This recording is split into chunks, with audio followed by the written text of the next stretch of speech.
to Tarot with Tanya. We are starting on January 6th and going to January 12th.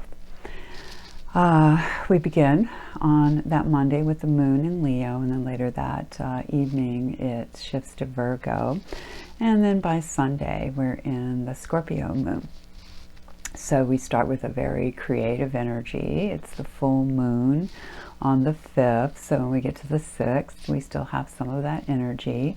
And because it's a full moon in Leo, lots of creativity and passion, vitality, energy, so it can really be good in that way. Can make people a little hot-headed, so you might want to watch for that, but it's great to tap into that really nice creative energy.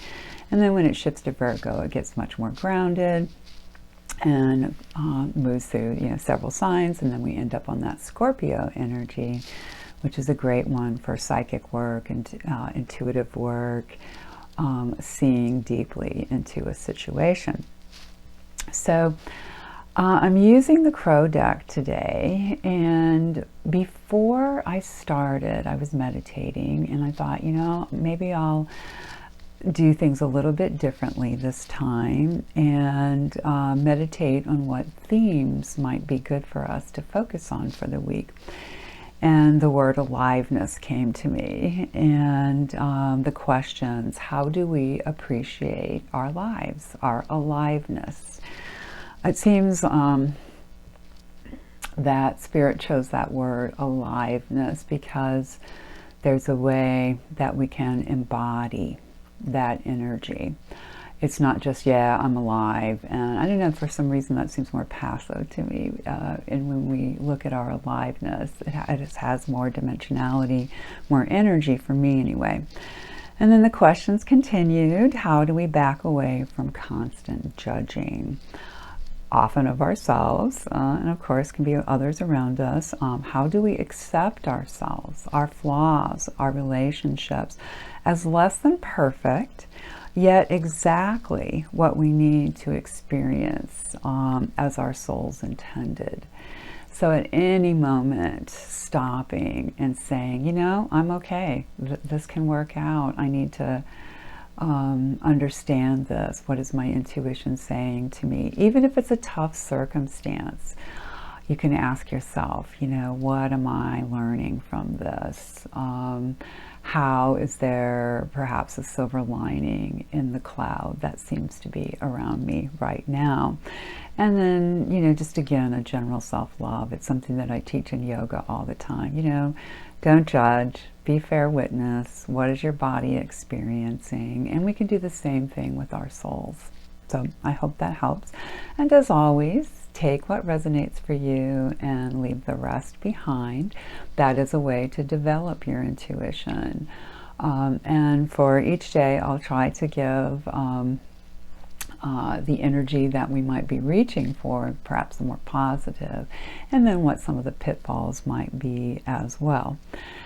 And please consider liking, sharing, subscribing, and if you're interested in a personal reading, there's information about that below in the description box and at the end of the video. So I still believe we are creating a new matrix of light, and that as we come together, work together, develop our intuitions, we're helping everyone, definitely helping ourselves. And this week's reading has some pretty strong feminine energy in it, and also balanced by some masculine energy in the shape of the wands. So we'll talk about that when we get there. But we begin with the 9 of Pentacles. Disc, the Earth card. You have this lovely sort of wolf-like creature, or maybe a husky, I'm not sure, but the crow sitting on the head, the wonderful sun shining, and of course our 9 discs. So one title for this card is wealth. Gain. So not quite to the wealth yet, that's the 10, but the 9 is you have gained.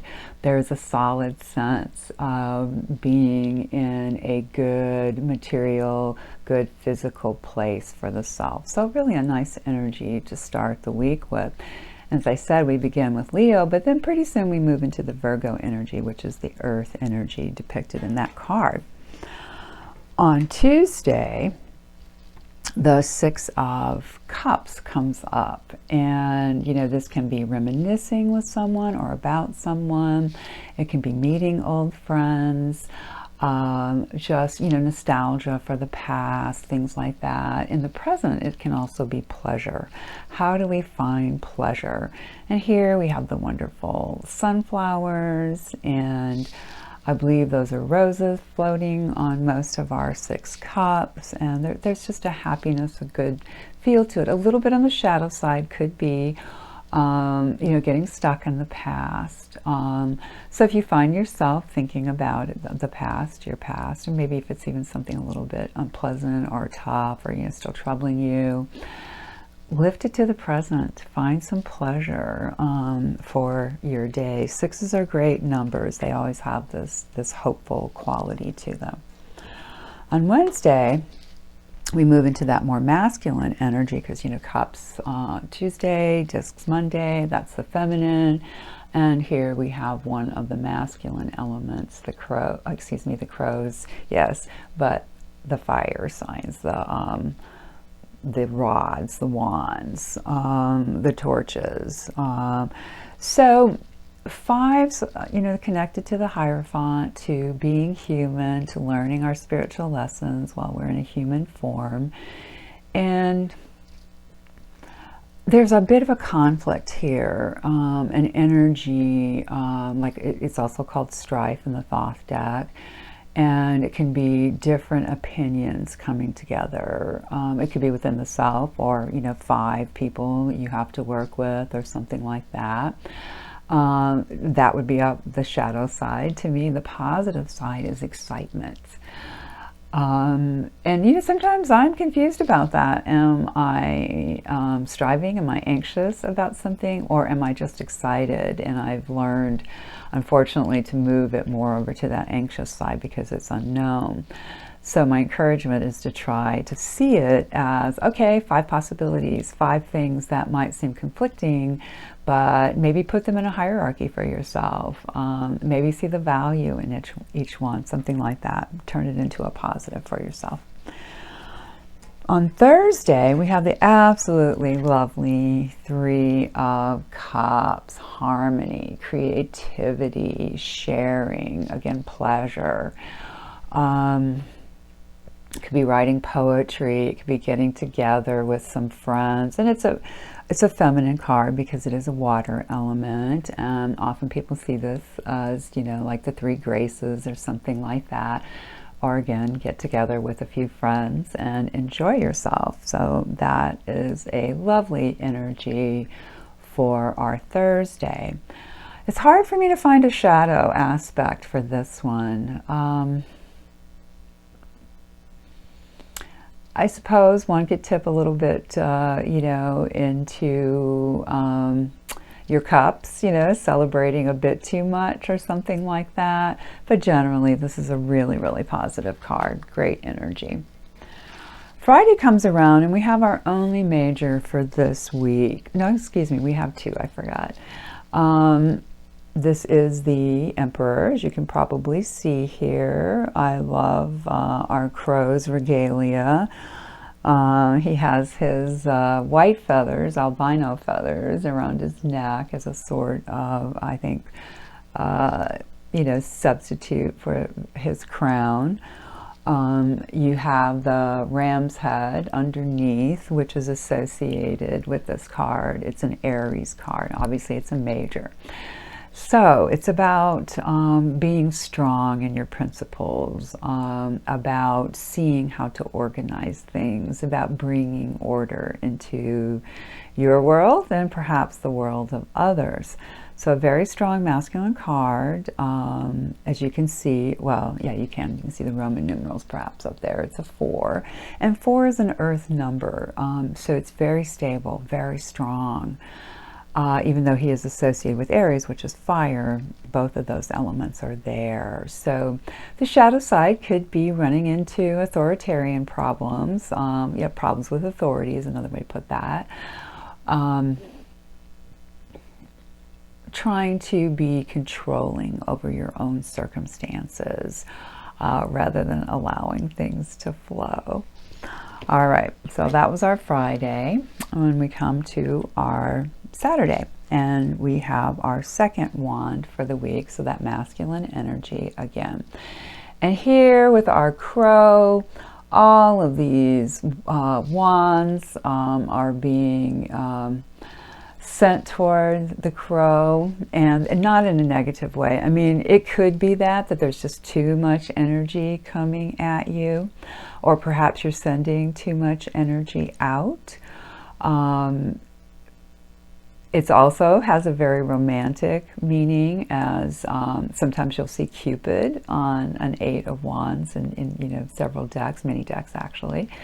So it has that energy of passion and outward expression, and that kind of reaches back to our full moon in Leo. And the way these lunation cycles work is that wherever that moon is on the full moon, or on the beginning moon, the new moon, those energies are strongly carried forward for the next couple of weeks. So this makes me think of that card, and it can be a lot of fun. It can be a lot of great energy. You can think about 8 as being, an infinity sign, right, when you turn it sideways. And so it's a great flowing, cycling, circling of energy there too. And then we end next week on Sunday, the 12th, with Justice. And in this deck, it is 11, which I think is the classical. Some will make the Justice card the 8 instead. But here it is an 11, so in numerology that turns it into a 2. And we do have the 2 majors, so there's an element of balance for the week coming as well. Justice obviously stands for justice, so it could be a situation where it feels like the right thing is happening. Sometimes that isn't the most comfortable thing, we all know. But it might be the right thing, and we can reach, for that energy. How do I achieve balance this day?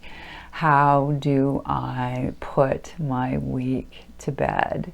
How do I start my new week? How do I get things in a kind of order, which of course we've mentioned already with the Emperor on Friday. But this is a bit, to me, a more feminine depiction of the justice and putting things in order. And, that is very much, I believe, symbolized by the scales. They're a little bit hard to see, but they're hanging there at the bottom. And the blindfold is about applying that justice evenly. No making excuses, no favoritism, things like that, but being honest with yourself about what needs to be made just, what needs to be squared away, what needs to be balanced out. So that is our week, and hopefully that does fit with those questions about our aliveness. How are we handling the energies that are coming at us? And when we can step back and say that I accept that these are lessons, these are experiences that my soul chose before I incarnated, or developing choices as I live, as I experience, as I grow, and through that acceptance, finding more peace, finding the wisdom that is in those experiences that we did set up. And several friends and I actually joke a lot about, why did we choose some of these hard lessons? Maybe we'll choose easier ones next time. Well, we'll see. But anyway, I hope that helps. And then we end with our oracle card from the Wild Unknown Animal deck. And ironically, the crow cracked me up. Chose the crow deck today because crow had come up in several conversations this week. And boom, out of all the cards that could have appeared for us, in this animal spirit guide, it was the crow. So obviously that's what was meant for us today. That's that part of that intuition practice, I believe. So what does it say for crow? Spiritually strong, creative, watchful. That's that fair witnessing part too. The crow has long been a symbol of magic. A crow personality is drawn to the supernatural and has a gift for seeing the unseen, knowing the unknown.